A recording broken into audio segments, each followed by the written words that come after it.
है वहां गुरु प्रकट हो जाता है और गुरु उसको पूरा तृप्त करता है, उसके सारे प्रश्नों का उत्तर देता है। गुरु वो होता है जो अपने साधक को अंधकार से निकालकर रोशनी में लेके आता है। सतगुरु वहां सुखदेव मुनि प्रकट हो गए। आहा, शीतल उनके अंग, पावन उनके अंग, इतने प्यारे प्यारे, इतने न्यारे न्यारे। और राजा परीक्षित ने हाथ जोड़ के कहा, हे सद्गुरु, क्या आप मेरे लिए ब्रह्म ज्ञान बोलेंगे? सुखदेव मुनि ने कहा, 7 दिन में तुझे मुक्ति हो जाएगी।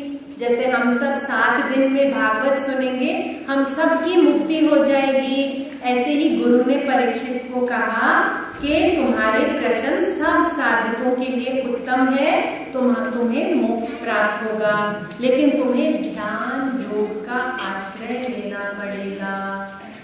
ध्यान होता है निराकार का, परम प्रभु का और त्राटक। तो आज आप लोग ध्यान लगाएंगे।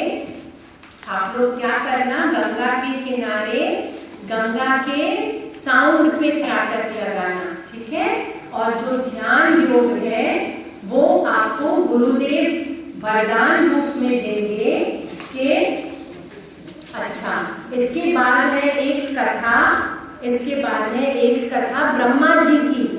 ब्रह्मा जी को सृष्टि रचना की आज्ञा मिली, तो ब्रह्मा जी ने कहा कि मैं कैसे बनाऊं, मेरे पास तो कुछ है ही नहीं, ना मटीरियल्स है ना नॉलेज है। तो उन्होंने 2 शब्द सुने, तपहा तपहा तपहा तपहा।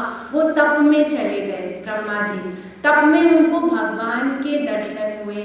भगवान ने कहा, मुझ में से ही सब कुछ बनाओ, पहले यज्ञ बनाओ फिर सृष्टि बनाओ।